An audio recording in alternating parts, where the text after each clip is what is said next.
Fabian De La Espriella. I've been a practicing urban planner, transportation planner for 16 years in Florida, United States. And I've been implementing tactical urbanism or short-term quick build pilot projects since I think 2017, when I first started working on the implementation of a demonstration project called Biscayne Green. At that time, I worked for a public agency of the city of Miami.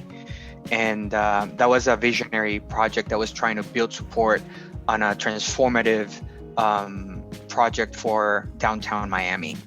So in my current role, I'm a senior planner and doing transportation planning from a lens of integrated land use and transportation. Oh, and brilliant. That's how I approached from that perspective, blending urban design and transportation planning, and working with engineers. So it's a multidisciplinary team that can actually make these types of projects happen. Oh, that sounds fantastic. It sounds like a really interesting range of experiences over time and a long kind of commitment to tactical urbanism. It's great to hear. So I had read about the Orlando Safe Streets Academy demonstration project, but it sounds like the other project you were mentioning maybe is perhaps even more tactical urbanism focused. Is that right? So it'd be great if you could explain the vision behind that project that you were involved in and what it involved. Yeah, we can touch on both.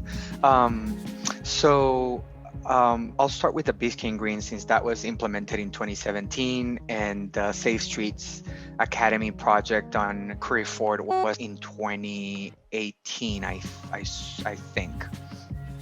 2018 or 2019. Anyway, so with Biscayne Green, it all started from downtown Miami has a master plan that established a vision for Biscayne Boulevard, which is the main spine. It's a state road, but it's really a main spine that goes through the heart of downtown and then connects to areas north and south of downtown.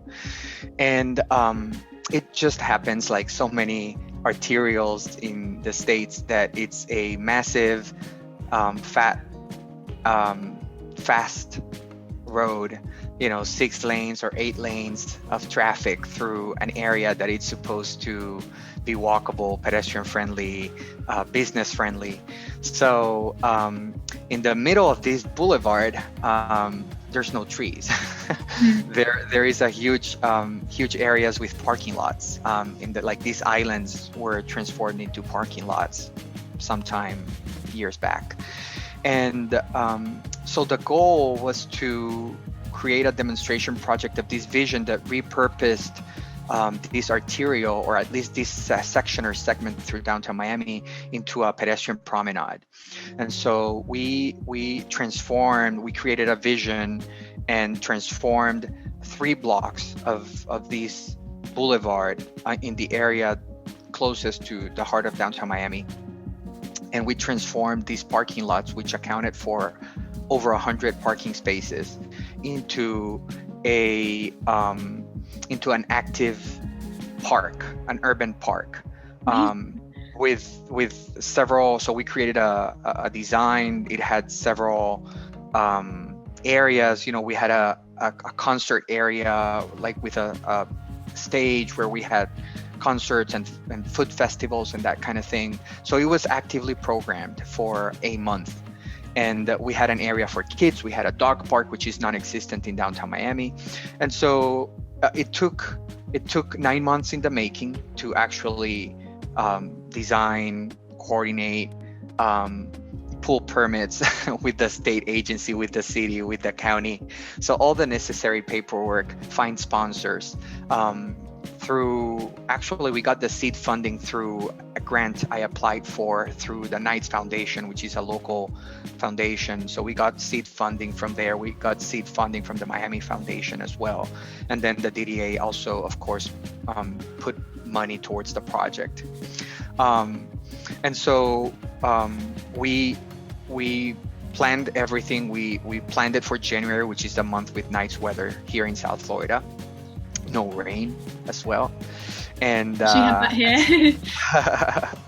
and so we started on January 3rd and we opened on January 7th or 6th, and we were up for a full month, and for 20 days we had full programming with yoga classes in the evening, Saturdays with music, puppy brunch. We had 3 key events. So the programming aspect of it was very key in trying to pull people. So partnering with this group, it's called Prism Creative Group, and they helped us schedule and book local artists, up and coming artists, and connect with local vendors. So it really was a community driven events, right? And that really, they have a big following, so that actually attracted people to the space, but also all the neighbors quickly realized that something was happening,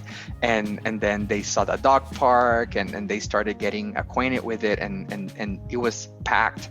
Over 20,000 people visited for those 20 days, and we had 35 events in 20 days at the space. Wow. So it was the programming piece is an important piece, and it applies to, I think, many demonstration projects or tactical urbanism projects. That it's not only about putting out there the paint and the pieces and parts that you think that are recreating that vision that you have for that street, for that park. It's really adding that element of programming that brings another layer of success to the project. That sounds like a really fantastic event. Yeah, with so many events within it, and a really brilliant project. I'm just wondering. And we catered for everyone, so it was really family friendly. But we attracted young adults, families in downtown, and even outside the area. It's really targeting all the audiences and really having a social media component to actually promote it. So there's a whole campaign strategy behind it as well. The communications piece is very, very important. Often also left as a second thought in many of these projects, but it's really important. Yeah, it sounds like the project managed to really engage people from a real variety of groups, and people who maybe might not be engaged through traditional methods like an urban planning focus group, or kind of giving feedback to a plan drawing, or something that involves a bit more knowledge of the urban planning process. How do you think kind of demonstration projects and short-term interventions, how do you think they can widen participation and maybe break down those barriers people face? I think that the process, like you mentioned, it's a key component. When I said 9 months in the making, that included the actual process. So there should be a working group or steering committee made up with members of the government agencies that are contributing or collaborating, that are partners. And then if there's any neighborhood or community groups or associations that are part of the community where you're doing your project, some representatives should be at the table, because the voluntary aspect, pulling volunteers to help in the making of and the tearing down of the project is really important. So yes, for Biscayne Green, we had a workshop where we brought a vision board of what we were trying to do, but we wanted them to actually pitch ideas of what they would like to see in the park, or whichever project you're trying to create. You could actually get their input on the types of events they want to see. Depending on each project, it's unique, right? So I think it's very important to, like you said, do that process and make them aware and knowledgeable that this is short-term change that's coming, but it's actually looking forward for something bigger than that. And so people get excited when they know that something is happening in a quick turnaround, and they're likely to want to participate, especially if they support that long-term vision. Yeah, I think that's something that's been really interesting, kind of coming up in the interviews we've done and some research we've done towards this festival, that people do kind of really get enthused by these short-term projects, because I think so often the idea of urban change, it seems quite it doesn't seem very dynamic, it doesn't seem very reactive, it seems like kind of planning codes and planning applications and really long-winded kind of it's not process. tangible for them. For most people, they participate and then they's like, well, this is going to happen in 10 or 15 years out, I may not even be living here, or I'm dead by then. So so yeah, the short-term idea really encourages people and gives them something. It's like, well, this is happening in a couple months, so yeah, let's help paint or put barrels, or do whatever it needs to get to get it done. So that's an important component in trying to pull people's opinions and trying to fold them into the process. I think they appreciate that. It sounds like it was really, really successful. I'm just wondering whether kind of along the way, there's always something that doesn't go quite to plan or is unexpected. Did you face any challenges or any kind of resistance? Were there any groups that needed more convincing than others for this project to go ahead? For the Miami project, I have to say that we really didn't have naysayers, and I think the challenge with that one could have been, in the process of, as we approached the launch date, it was, some pieces were still not tied because of permitting and inefficiencies in the bureaucratic process of permits and so forth. And so that's really something that you really have to keep close attention, because an events permit and the amount of jurisdictions that have to approve and sign off, that it's something really, some places do the guerrilla style implementation, that it's, I won't ask anybody and I'll just do it, which from a community group perspective may work, but when government agencies are actually doing it and sponsoring it, they have to check all the rules, right? Yeah.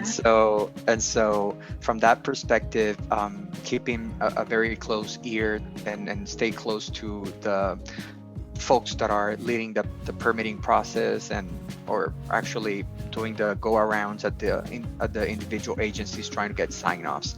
I think that can get really close and really tight to your launch date, and you're trying to control many things at the same time. So that is something that can kind of come, kind of snuck after you.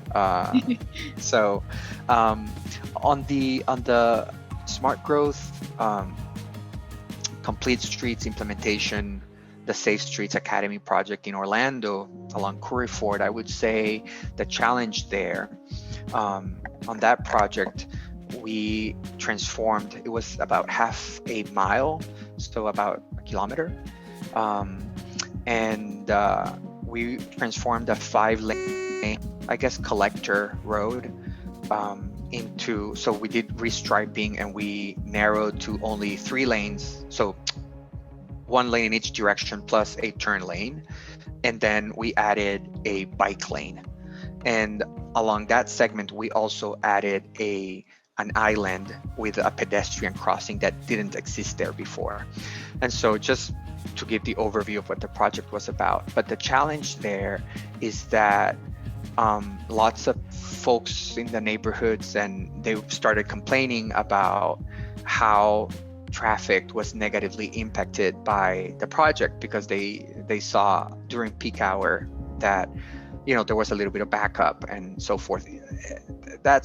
And when we looked at the numbers, these were seconds of delay. So the additional delay, it was a road where they were already experiencing some traffic during the peak hour, and they wanted to attribute that the project was adding lots of additional delay, but the truth is that it only attributed seconds more of delay to the previous existing condition. So anyway, it opened the door for folks to bike and other things, and so the multimodal element that was added to the street provided benefits to members of the community that really valued the change, while others that just wanted to go pass by quickly just complained about a few seconds of delay. So at the end, all these mixed feedback or mixed feelings about the project affect the way that leadership at the city, because councilmen and they don't want to deal with so there's a political aspect to the implementation of these projects, and dealing with the negative feedback sometimes can affect the long-term viability of your vision. And so there's a balancing act, and so making sure that you have champions for your tactical urbanism project is very important at the leadership level, so that they actually support that vision, and making sure that the project that you're doing actually is consistent with all of the policy that it's in place. So in that case, the city of Orlando was doing this implementation project because it was a first step in demonstrating how complete streets could actually be implemented in the city, and they just chose that corridor Ford as a prototype to showcase other commissioners, but also people, what complete streets really mean, and what some of the trade-offs actually are. So in that lesson, sometimes learning and experiencing the trade-offs, it's not always happy and dandy. and because it's good for some, but it may not be for others. And as planners, we're aware of the loud minorities, and so we need to make sure that we manage that component, and that's why the engaging process is important. Before you go to the community, you let them vent prior to putting sticks out there, so that you build an expectation to what the project will create in their neighborhoods.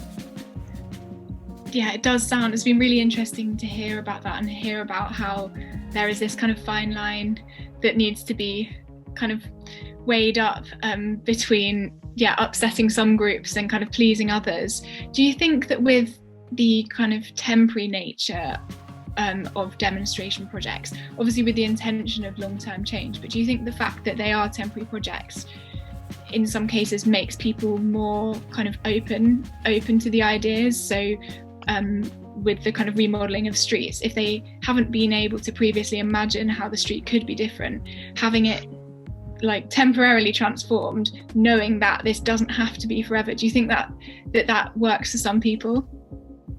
Yeah, I think that then when pitching the concept, I think whichever type of project it is, I think it's very important to stress the fact that we're testing an idea, and not sending a message out that what the outcomes are. We're testing an idea, and we'll see how people react to it, if people like it. I mean, it can be framed, or it's good to frame it as part of the planning process, in that we're putting it out there scale 1-to-1, so that we get the feedback of the community and leadership about what they feel this project,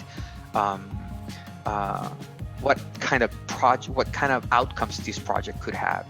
A lot of people don't understand two-dimensional plans, and so taking that extra step to showcase that change at that scale, it's good for people to really embrace and absorb fully what the idea presented it's really about.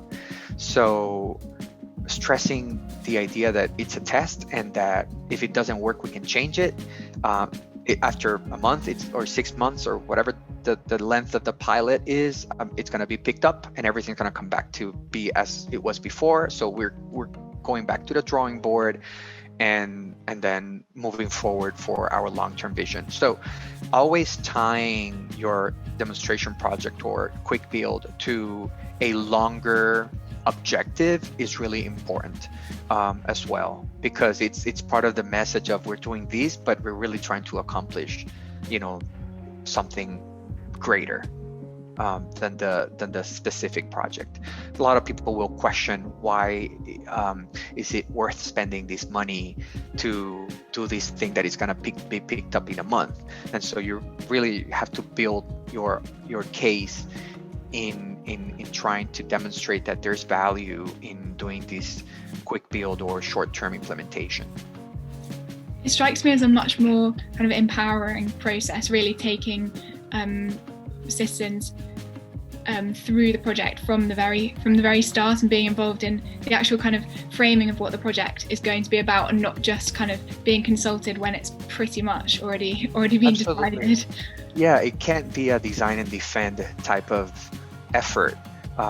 You can't show up to the meeting and say, this is what we've got, and this is good because we're doing this X, Y, and Z, right? That's the defend part. You design and you defend it in front of them, and you're giving people little chance to feel that they're putting their grain of salt on the project. And I think that part of the success of the engagement process is giving folks the feeling of empowerment that they are contributing something to the project.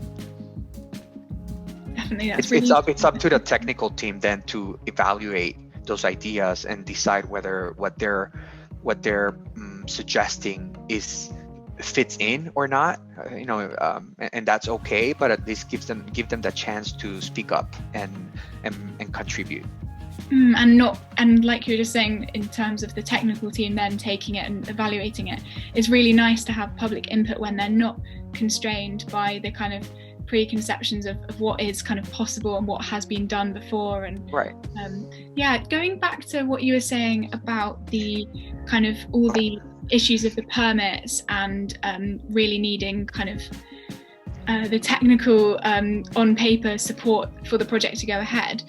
Something we're doing during the festival week is running workshops with city councils for council members to learn more about the idea of tactical urbanism and the opportunities it could offer in their cities.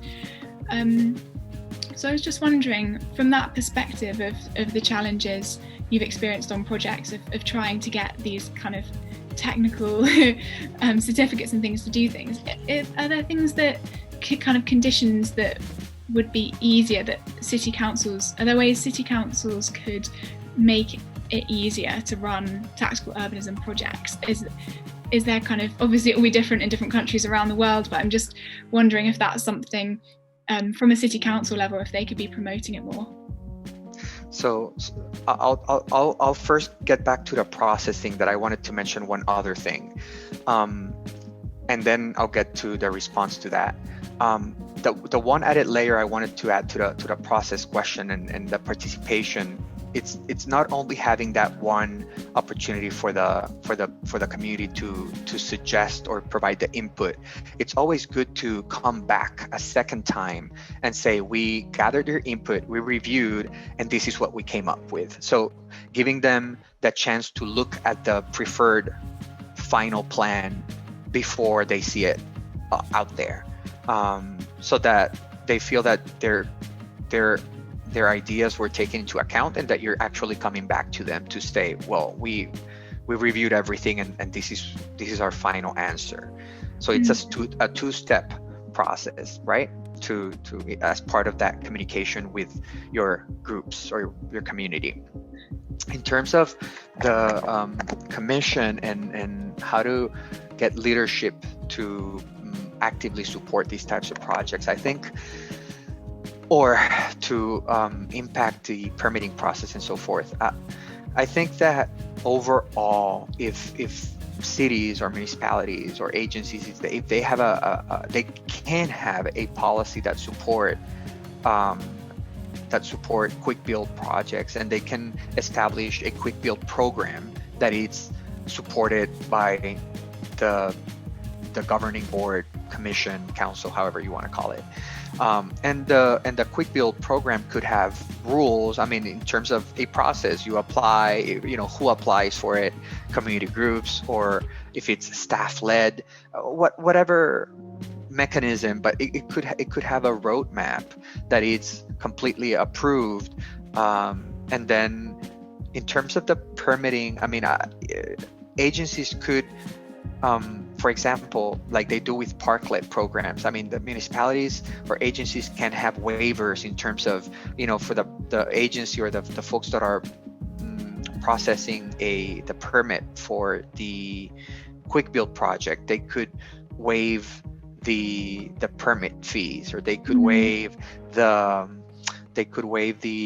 event permit fee, and it's all relative to the jurisdiction, right? So if let's say I'm going to talk about a city, the city creates their quick build program, but then the temporary project, it's along a road that has a different jurisdiction. So let's say it could be a county road or a state road, so that's a different animal, and the rules that they create for the quick build don't apply for that. So really, you need to focus. If the city is doing a quick build program, make sure that your projects are only on city streets, so that the rules that they've created or incentives that they created for the program apply. That's one thing. And then in terms of additional support, in addition to the fees, they could also make the process in terms of departmental process. I mean, of course, you have to have public works or transportation approved, and maybe transportation engineering will say, well, we need a safety study before doing these, or we need X study counts, or whichever type of analysis. And I think that there could be some thresholds as to, well, if it's a local street that carries more than X amount of cars, then maybe that's required. But if not, it doesn't. So just kind of bend, not in a bad way, but bend the rules a little bit so that it makes the process easier. The biggest burden of quick build projects is that there's no established process internally in any jurisdiction to deal with them, so they get reviewed and they get processed as if they were a real construction project, and that's really to the disadvantage of demonstration projects, because you don't have the budget, B, you don't have the time, and C, sometimes you wonder if it's really necessary for something to be so overly analyzed for something that is going to be out there for a month.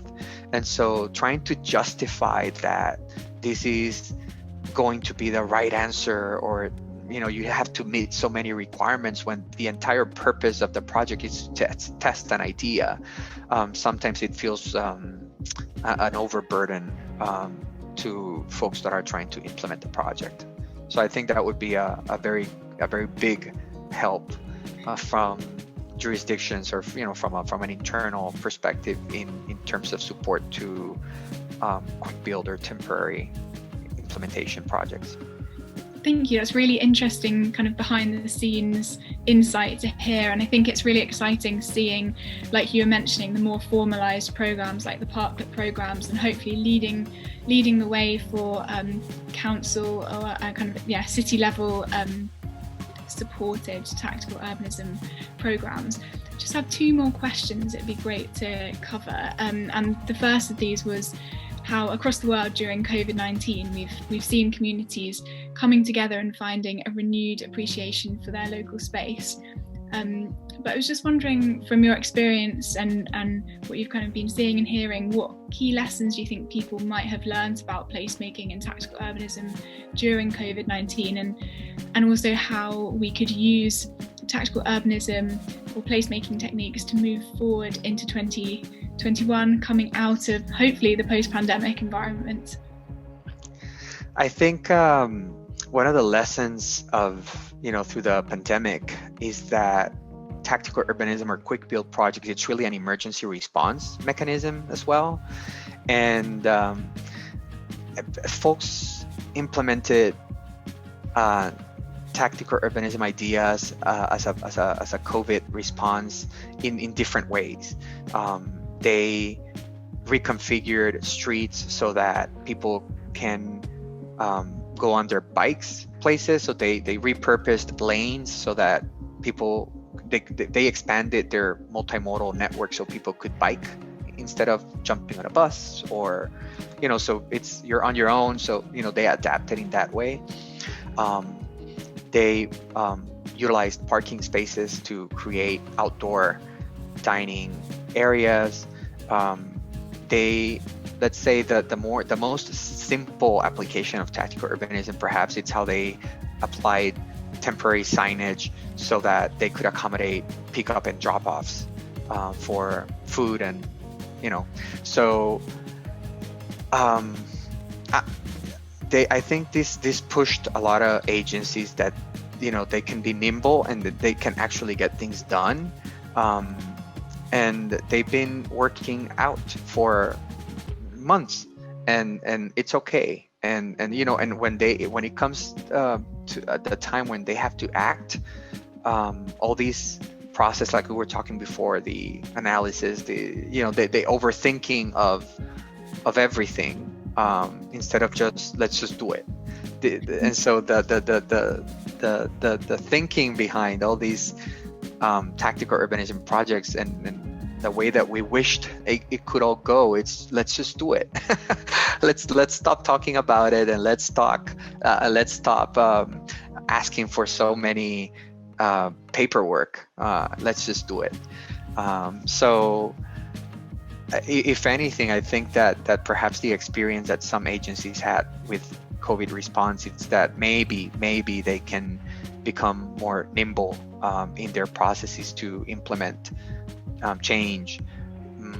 But I still think that even though staff at all levels may realize, well, this is simple, this can get done, I think it's a procedural thing. It needs to really be a policy overhaul to actually be reflected in the programs, so that they are not stringent in the folks that are implementing the projects. Thank you. Yeah, let's hope that this kind of let's just get it done momentum can be carried forward. It's almost like a wake-up call, right? It's like, well, maybe we can do this differently. Maybe we can simplify this, because we already did it and we realized that it's not that bad. So, it's just reflecting on the ways that actions were made for a COVID response, and try to think that it's no different what demonstration projects are trying to do. Hopefully, it's nice to have some hope going into this year, which I don't think many people have had much hope for. So that's really nice. The last question was, as I was mentioning, and as you know, we're running this festival called Rethink Re at the end of February, and we're bringing people together to learn about placemaking and tactical urbanism, and through these workshops with local councils, and also the hackathon with citizens involved in community engagement, activism, students, urban planning students, and what would be really brilliant is if there was a piece of advice that you could give either to the local councils or the citizens who will be participating in our workshops. And many of these people will be at the kind of very start of their journey with placemaking, and especially tactical urbanism ideas. Sorry to put you on the spot. If there's anything that comes to mind. I would say two things. Listen to your planners, and don't be afraid of testing an idea. What's the worst that can happen? So yeah, not being afraid of testing out a project. I mean, they need to be aligned, like I said, aligned with long-term initiatives, with policy that it's going in that direction. So, I mean, if you're already advocating for a wider bike network in your city, why oppose a temporary bike lane on a segment of a road that it's perhaps slated for in your comprehensive plan, or your bike master plan, or your multimodal master plan, that the bike lane will be there in 5, 10, 15 years from now. I think that there's no downside in testing out these things. And I guess make funding available for it, because that's the other. I mean, that they, CIPs, capital improvement projects, their budgets get every year they get done, and there's no line item for a demonstration or a temporary or a quick build project. And perhaps that could be an ask to leadership at different municipalities or agencies, is pick a project that you want to, or an initiative that you want to showcase. If you have all these plans, and just add a little piece, or take from one thing and add to the other, but dedicate some budget so that your staff can actually move a project, and it's good PR. It's something that they can brag about, and something that people can see in that year. So every year, if you have a program where every year you have a quick build project, it's like, this is the direction where we're going. It's the way that you communicate with your community in terms of what you're trying to build and how you want your city to become, right? From a placemaking perspective, urban design, where your energy is, if it's downtown, if it's a growing area, an up and coming area, an arts district, whichever thing it is, you can just showcase how your efforts are being directed in that way. Thank you. I really hope that we will see kind of more uptake from city councils, like you said, as seeing it as a really powerful way of demonstrating maybe ideas that are kind of ongoing long-term projects behind the scenes, really bringing that out into the streets, getting kind of live feedback, and being much more reactive. Yeah. The biggest challenge sometimes for elected officials is to showcase, okay, like this happened under my watch, because construction projects get years, and so sometimes within their term they don't get to see a full project completed. And so at least this is a way that they can show support to some things, and have those moments of support, and this happened, and this piece of change, if it's a 6-month project or however they want to be termed, but something that gets accomplished under their leadership. Yes, let's hope that they really can see the benefits of tactical urbanism for that purpose. I think that would be a really exciting future for our cities if people do start kind of taking up these ideas. That was the last question I had prepared, unless there's anything else that kind of came to mind that you wanted to talk about. I think that was it on my side. I think that we've covered main pieces, process, involving government, having a long-term vision, making sure you include your community, volunteers. I think these are all very important pieces. A quick build project is not something that you just do in a week. It takes time to do it thoughtfully, to get the support from the necessary folks, and doing things right.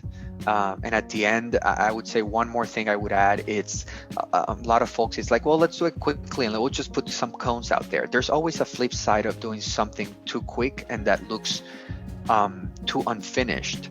And that is that maybe the outcome of the test of the idea, it's, well, that doesn't look that good. And again, people don't, the general layperson, they don't understand two-dimensional plans, and sometimes they're very literal in the way that things get put out there. And so if you put cones, they think that project that you're suggesting won't look as pretty either. And so it's important to bring an element of art, of color, be very thoughtful on how you're using your temporary materials so that it's still very aesthetically pleasing as possible,